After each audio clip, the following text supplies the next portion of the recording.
Buenos días. Vamos a leer Hechos de los Apóstoles, capítulo 28. Antes de eso voy a hacer como una reseña que por consejo de mi señora, de mi esposa, me dijo la parte histórica, pasala para que no se duerma nadie.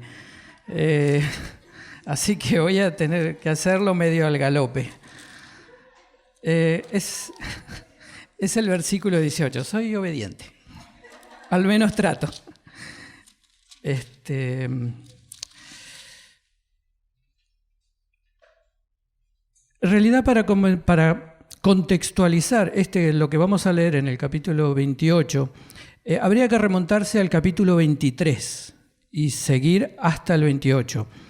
Sucede que a Pablo lo culpan de cometer una transgresión en Jerusalén, de haber hecho entrar a un pagano a la parte donde no podían entrar paganos. Traspuso el muro y eso estaba penado con la muerte.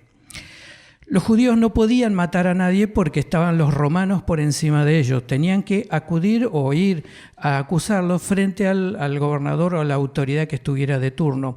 Y él vería si lo hacía o no. Ellos acuden al gobernador de turno, pero que no estaba en Jerusalén. Estaba en una ciudad llamada Cesarea, que está a 100 kilómetros al norte de Jerusalén, unos 100 kilómetros sobre el Mediterráneo. Allí estaba el gobernador, un procurador, un gobernador llamado Félix. Cuando lo presentan a Pablo y le dan las acusaciones, Félix le dice, bueno, ¿qué tenés para decir? Él da testimonio y se encuentra con que no podía cumplir lo que le pedían los fariseos, que él era romano y se regía por leyes romanas, y ellos también se tenían que regir por leyes romanas, más allá de los religiosos que puedan ser. Entonces él no encontraba causa para matar a Pablo, pero se encontraba con otro problema, que no quería soltarlo a Pablo, o liberarlo a Pablo más bien, porque los judíos le iban a hacer alboroto. Y el pueblo judío o los pueblos que estaban sometidos sobre los romanos muchas veces se levantaban en armas para hacer líos, revoluciones, revueltas, y ellos querían evitar todas esas cosas. Entonces lo que mejor encontró este tal Félix es meterlo en la cárcel. Lo metió en la cárcel y lo dejó ahí. Hubo cambio de gobernador y asume un tal Festo. Entre el interrogatorio de Félix, cuando estuvo frente a Félix, y mientras estuvo frente a Festo, pasaron 2 años. O sea que estuvo 2 años Pablo sin nada, sin condena. Estuvo porque, bueno, el otro lo metió ahí adentro, se olvidó, no sé, quedó ahí. Este tal Festo le pregunta por qué estaba ahí y, bueno, también no encuentra forma de darle la pena de muerte, ni tampoco para liberarlo, porque también quiere evitarse. Y encuentra algo y le dice a Pablo, si quería ir a Jerusalén y sería enjuiciado allí por los religiosos, pero él estaría presente en ese juicio para que sea imparcial. Pablo hace algo que versículos después, este Festo confiesa como que lo sorprendió. Él dice, apelo al César. Y el gobernante dice, apelaste al César irá. Este término solamente lo podían ejercer los de ciudadanía romana. Y Pablo tenía doble ciudadanía, lo que hoy podemos decir. Él era judío y era romano. Hace un tiempo había escuchado a alguien que cómo era el tema de si era judío y cómo era romano, porque encima él, si leen Hechos, él comienza cuando en los primeros capítulos, allá por el 6º, que aparece, no es Pablo, es Saulo de Tarso. Saulo es dicho en griego el nombre Saúl. Si lo dijeran en hebreo, sería Saulo de Tarso. Tarso es una ciudad, que es donde nació Pablo. Y no está ni en Israel, ni en la península itálica. Está en Asia Menor. Está al sureste de Asia Menor, cerca del Mediterráneo. ¿Y cómo es que tiene la doble ciudadanía? Porque no es ni en territorio judío ni en la península itálica. Sucede que un siglo y medio antes, Roma toma Asia Menor y ocurre algo que el enemigo de mi enemigo es mi amigo. Tarso estaba bajo el dominio de otras ciudades y entonces envía gente a Roma para decirle: cuando vos decidas invadir Asia Menor, yo te voy a ayudar con inteligencia y con logística. Inteligencia para decirte dónde están los soldados del enemigo, los puntos fuertes, dónde están las ciudades grandes, dónde van los soldados, dónde vienen. Y la logística, te voy a preparar alimento, agua, en la medida de mis posibilidades para abastecer a tu ejército. Roma ataca, invade, toma Asia Menor, y los romanos con los enemigos son despiadados y con los aliados son generosos. Tarso le había pedido una cosa solo: que los impuestos por lo menos se lo bajen a la mitad. No cambió nada casi. ¿A quién no le gusta que le bajen los impuestos? Bueno, cuando ocurre esto, que Roma toma ese lugar, incluso toman lo que es Israel todo y llegan hasta cerca de Egipto, hacen algo que le dicen a la ciudad de Tarso. No solo le bajan a un cuarto, mucho menos, le dan esa prerrogativa y les conceden algo que otras ciudades, a muy pocas ciudades se les ha dado, que es ser territorio romano. O sea que toda criatura que nazca en esa ciudad a partir de ese momento sería tratado como un ciudadano que habría nacido en Roma. En aquel entonces, ser romano tenía sus grandes ventajas. Era como decir hoy que había ciudadanos de primera y ciudadanos de segunda. Entonces, Pablo nace ahí en Tarso y entonces por eso tiene esa ciudadanía romana. ¿Y cómo era judío? Tarso no está en Israel. Sus padres se habían radicado, que sí eran judíos. Su padre era fariseo y se instaló en Tarso, dice que por comercio, por trabajo, y ahí nace. Y para el hebreo, la ciudadanía no solo te lo da el lugar donde naciste, sino el vientre donde te gestaste. Vos podés haber nacido en Tokio, en Kuala Lumpur, pero tu mamá es judía, vos sos judío. No se discute. Entonces Pablo tenía esta doble ciudadanía y la ejerció. Ejerció como romano, ejerció su derecho. ¿Y qué significaba eso? Que ya era como renunciaba a todo tribunal que pudiera ser judío o romano de la región y solo podía ser enjuiciado por un tribunal en Roma, no en otro lugar, en Roma. Y de ahí que el gobernador le dice, Festo le dice, bueno, apelaste al César, vas a ir al César, y ahí lo envían a Roma. Hoy viajar de Jerusalén a Roma en avión tarda 4 horas, con mucho viento en contra. Con viento a favor, en 3 horas y media estás en Roma. En barco, a velocidad crucero, tranquilo, 4 horas más o menos, 4 días, 4 o 5 días a lo sumo. En aquella época, no solo que tardaba más, sino que no podías navegar en cualquier tiempo. Cuando ellos se lanzan a navegar, ya había comenzado la temporada mala, o sea, los vientos nortes. Y si no sabías navegar, campear un barco con ese clima y en vez de Roma aparecías en Egipto, mínimo. Así iban de puerto en puerto hasta que llegan al lugar donde vamos a leer ahora. Capítulo 28, a partir del versículo 1. Estando ya a salvo, supimos que la isla se llamaba Malta. A los naturales nos trataron con no poca humanidad, porque encendiendo un fuego nos recibieron a todos, a causa de la lluvia que caía y el frío. Entonces, habiendo recogido Pablo algunas ramas secas, las echó al fuego, y una víbora, huyendo del calor, se prendió en la mano. Cuando los naturales vieron la víbora colgando de su mano, se decían unos a otros: Ciertamente este hombre es homicida, a quien, escapando del mar, la justicia no deja vivir. Pero él, sacudiendo la víbora en el fuego, ningún daño padeció. Ellos estaban esperando que él se hinchase o cayese muerto de repente.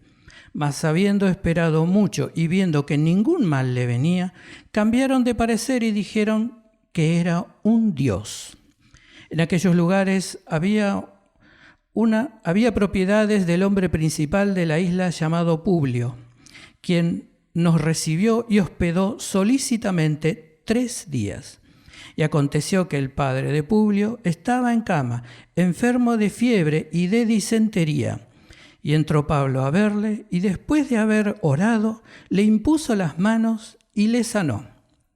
Hecho esto, también los otros que en la isla tenían enfermedades, venían y eran sanados, los cuales también nos honraron con muchas atenciones, y cuando zarpamos, nos cargaron de las cosas que necesarias. Es la isla de Malta. La isla de Malta está a 100 kilómetros de la isla de Sicilia, al sur. O sea, estaban ahí. Sin embargo, tuvieron que quedarse 3 meses porque el viento estaba en contra. Y allí quedaron.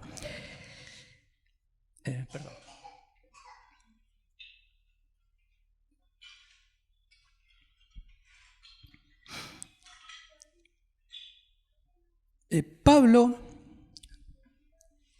en otro pasaje, dice: todo lo tengo por basura. Él tenía muy en claro sus prioridades o cuál era el centro de su vida. Él no quiere decir que lo que hasta ahí lo había llevado ya lo tenía que tirar a la basura, sino que su centro había dejado de ser todo eso que lo había movido a lo largo de su vida. Él apeló al César, él no descartó eso seguía siendo basura, pero no tuvo ningún inconveniente en apelar al César. Él no tenía ningún inconveniente en construir carpas, porque eso le daba un medio de vida. Y lo guiaban y lo trataba de hacer cada día. Había cambiado su centro era Cristo. La obra de Cristo era el todo de su vida. Ya había cambiado las motivaciones que a él lo movían. Cuando llega a esta isla, el cambio, lo voluble que es el ser humano, cambiaron de que este es un hereje que merece la muerte a ser un dios. Algo parecido le pasó en el capítulo 14, donde estaba en Listra y entran en la ciudad y allí sanan a una persona, estaba creo que Bernabé, y bueno, creen que es un dios, también, los dos, y quieren hacer sacrificios, y ellos se lo impiden. Aparecen unos fariseos, arman un alboroto, y de endiosarlos, quieren matarlo.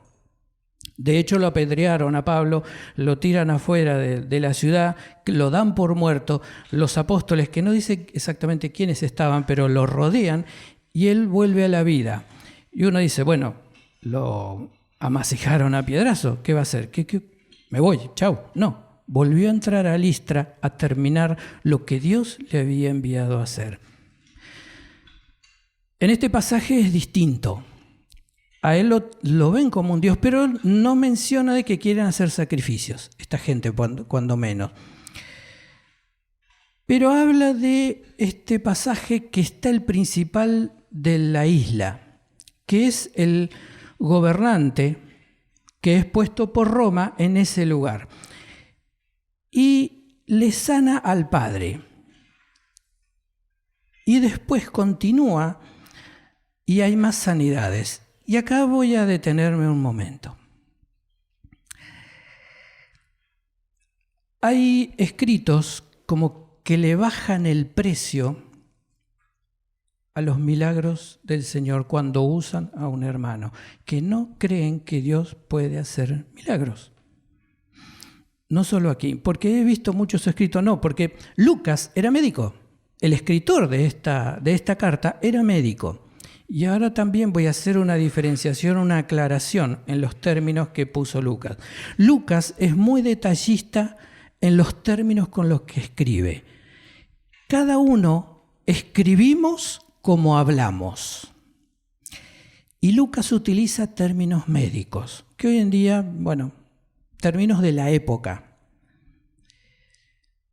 En cuanto al Padre, ven que dice: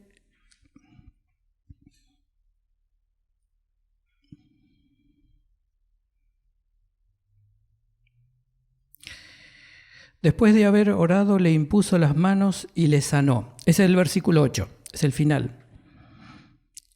El versículo 9, hecho esto, también otros en la isla tenían enfermedades, venían y eran sanados. Los dos versículos terminan con una palabra, un verbo, que es parecido, conjugado en distintos tiempos. Uno está en plural, el otro en singular, el otro como en pasado y el otro en presente. Sin embargo, no son la misma palabra. Para nosotros, en el español, el inglés, el francés, el idioma que quieran, se lo traduce como se sanó y fueron sanados. Sin embargo, en las etimologías de estas dos palabras son distintas.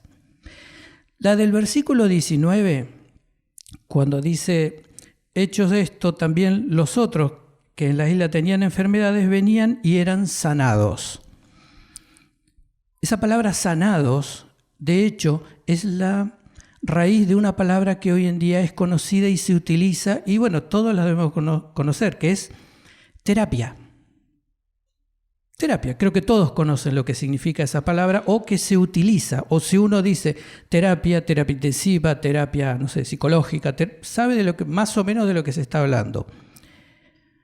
La otra palabra, y al decir terapia, es terapia física, es algo físico del cuerpo. Sin embargo, la anterior, cuando dice le impuso las manos y le sanó, esa palabra es distinta. La etimología es distinta. Ahora no lo recuerdo porque no traje mi apunte, pero más o menos se escribe yaimo, que no tiene mucho. Pero en el español, o al traducir el significado de esa palabra, es que esa persona o esas personas, porque se puede usar en singular o en plural, fue sanada en lo físico y o en lo espiritual. La segunda se refiere solo a lo físico. La primera, cuando habla del Padre, del principal, habla de que lo sanó en lo físico y lo espiritual. Y Lucas es muy detallista. En el Nuevo Testamento aparece unas 33 veces, creo que eran, esta palabra que se traduce como física y o espiritual, de las cuales 20 las usa Lucas. Y uno diría, es un médico y bueno, se rige por el racionalismo, pero sin embargo, él estaba convertido. Y hacía perfectamente esa diferenciación, aunque nosotros no lo notamos acá. Al verlo uno no lo nota. Yo hasta que empecé a verlo, por qué había esa diferencia de términos, no lo notaba. Para mí se sanó, listo. No hay mucha discusión.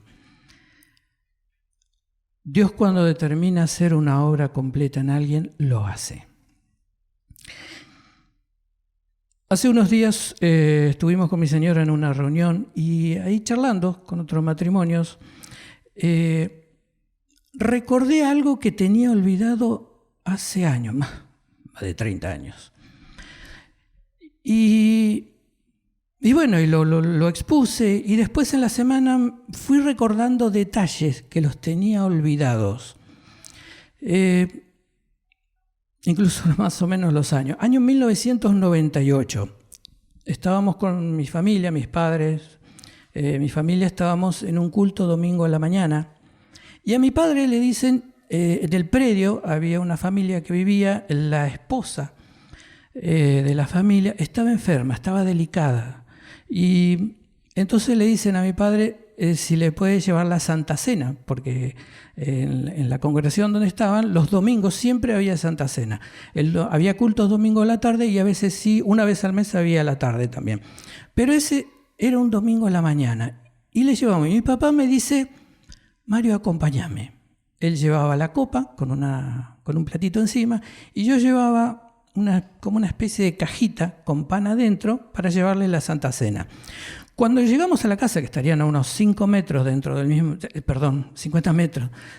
mismo predio, entramos al patio y había visto que en el culto había varios pastores que no estaban.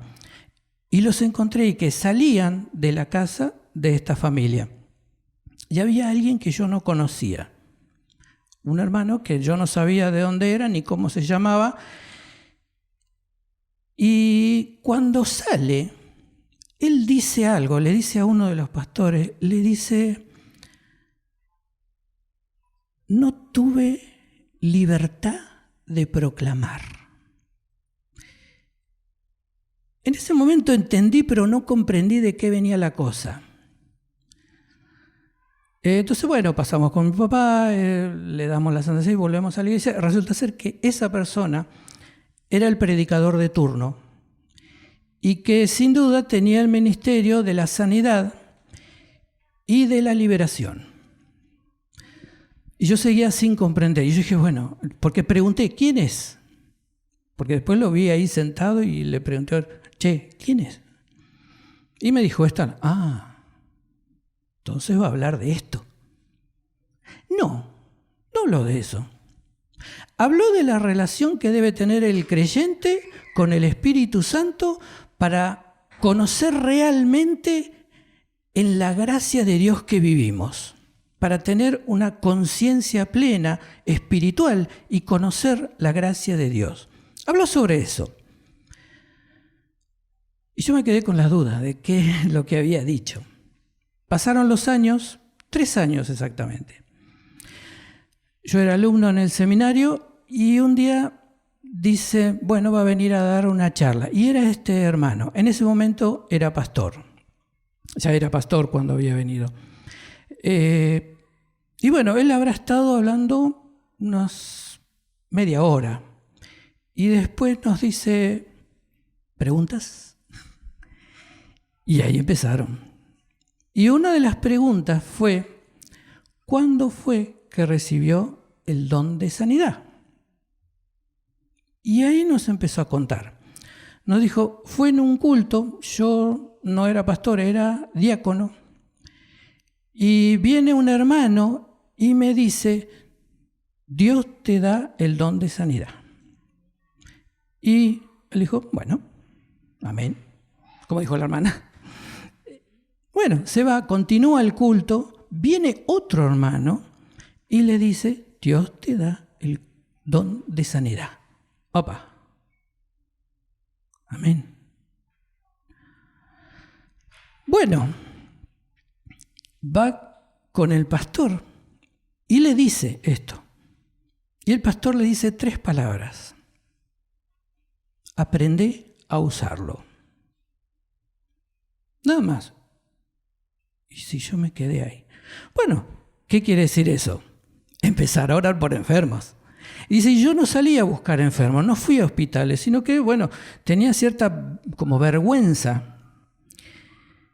Y nos contó qué pasó con los 3 primeros que oró, que fue lo que conté esa noche. Con el segundo, oró y no se sanó. De hecho, vivió toda su vida con esa dolencia. El primero falleció la semana. A los 6 o 7 días fallece. Y el tercero por el cual ora, fallece al día siguiente. Pasaron 15 días en todo esto.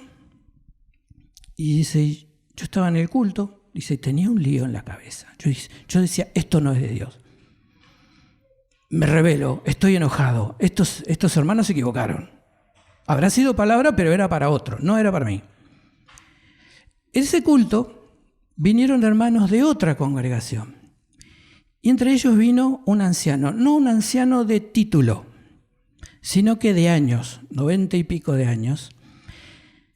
Y en un momento se le acerca y le dice, sin conocerlo quién era, ni uno ni el otro quién era, le dice, no dudes de lo que Dios te dio.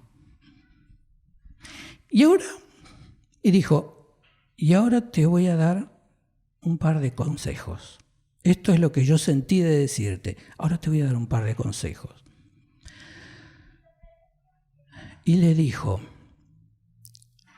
nunca olvides que lo que Dios te dio no es tuyo, es de Él. Y le repitió lo que le dijo el pastor, aprende a usarlo. Y se va, y ahora qué hago con esto?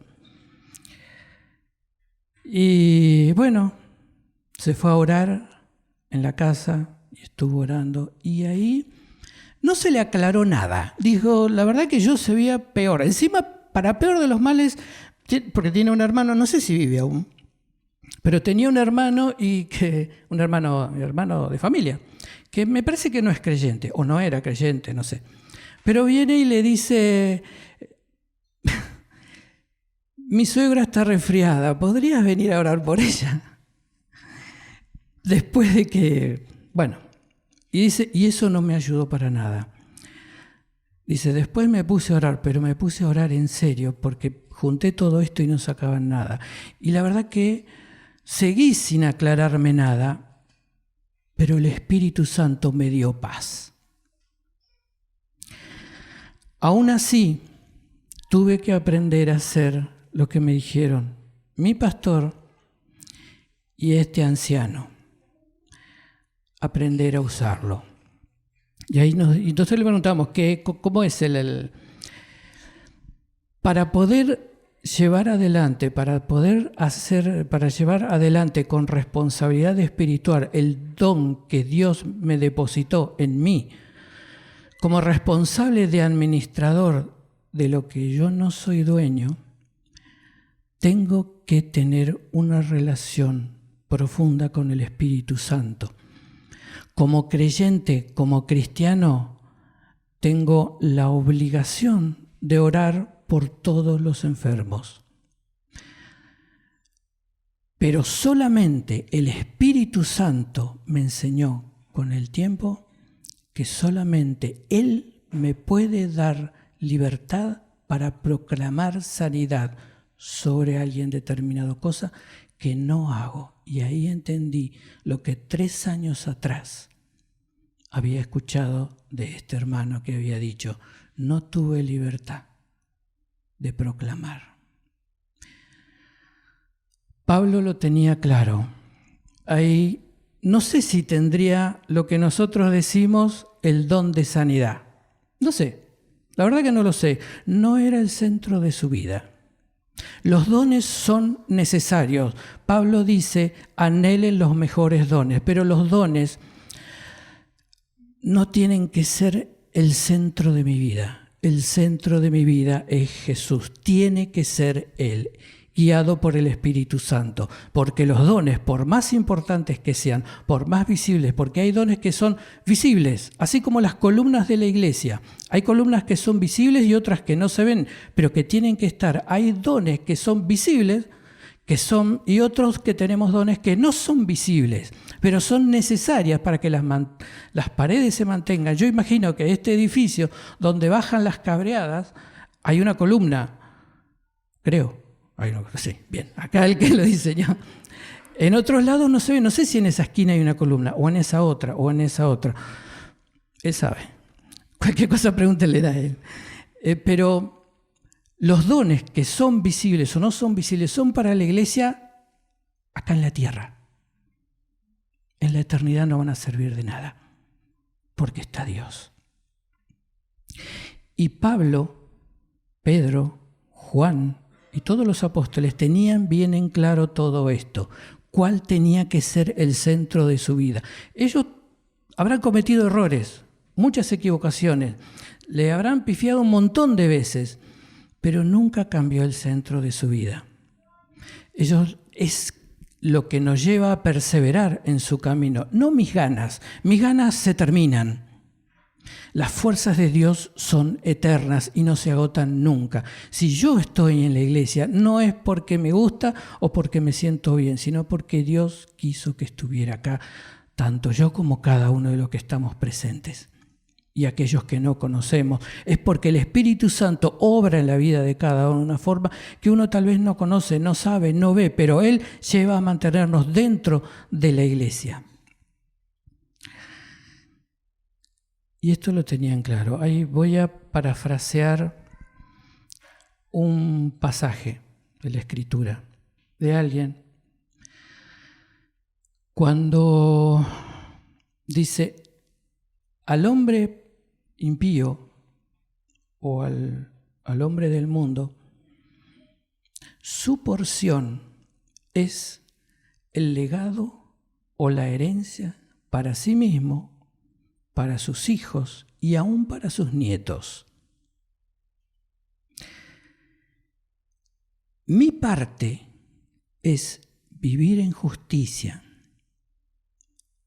y el día que despierte, estar cara a cara contigo, o estar junto a ti, o verte eternamente. Cualquiera de las traducciones son válidas. No está en el Nuevo Testamento. Es el Salmo 17, versículos 14 y 15. Yo lo parafraseé, no está así. David tenía bien en claro cuál era el centro de su vida.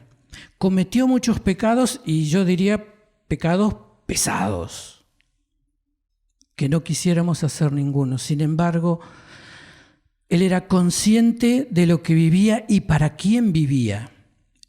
¿Para qué vivía?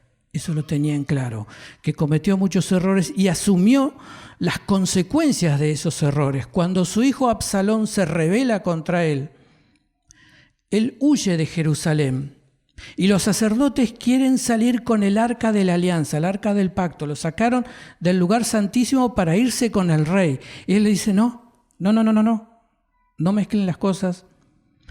Esto que estoy viviendo es responsabilidad, es consecuencia de mis malas decisiones, de mis pecados. Esto es, a Dios no lo metan. Si Dios tiene misericordia de mí, voy a volver a Jerusalén.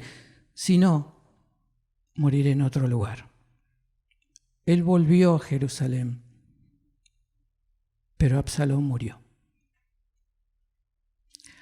Él tenía bien en claro a quién servía, a pesar de todas las cosas.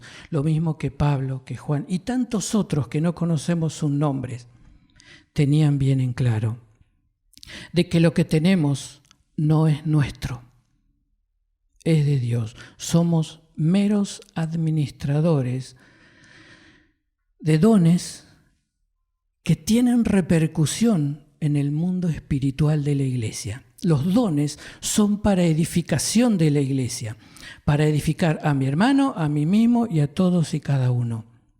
Pero siempre, en tanto y en cuanto guardemos nuestra relación con el Espíritu Santo, que es, como dice también la Escritura, que nos llevará a toda verdad. Al Espíritu Santo se lo denomina el Consolador. La traducción literal es abogado, pero no. Jesús es el abogado defensor, es el que intercede por la iglesia. Él murió por todos, sin embargo, ante el Padre, solo intercede por la iglesia. El Espíritu Santo también es un abogado, pero es el abogado asesor. Es el que enseña las cosas, es el que encargado de decirnos, esto funciona así. Él es el que nos lleva a la verdad, el que nos lleva a lo que necesitamos saber para glorificar el nombre de Dios. El Espíritu Santo, que lo necesitamos hasta el último aliento de nuestra vida para poder dar gloria a Dios y poder decir que mi porción está en Él. El día que despierte y estar junto a Él, cara a cara, honrando su nombre. Pero eso comienza aquí. Comienza en nuestra casa, en trabajo, en la escuela donde vaya Elías, que le toque o decida, ahí le tocará su parte. En todos lados, porque en todos lados el Espíritu Santo está dispuesto a escucharnos para saber qué hacer, para decirnos, para guiarnos. Hay decisiones que lo tomaremos en base a fe y después veremos las consecuencias. Teniendo una relación constante, este hermano del cual yo hablo, él podía, dice, necesito todos los días tener una relación con el Espíritu Santo para poder llevar adelante los ministerios que Él me ha dado en responsabilidad, para poder llevarlos bien. Y si hay errores que cometo, no son por el Espíritu Santo, son míos. Es porque no escuché como debía escuchar. David tenía bien en claro cómo hacer las cosas y para quién hacer las cosas. Los dones son importantes, pero no son todo. Lo importante es quién nos da los dones. Él es el importante. Importante es quién nos enseña a utilizar, a administrar esos dones para bendecir a la iglesia y para hacer de gloria y honra al Dios Todopoderoso.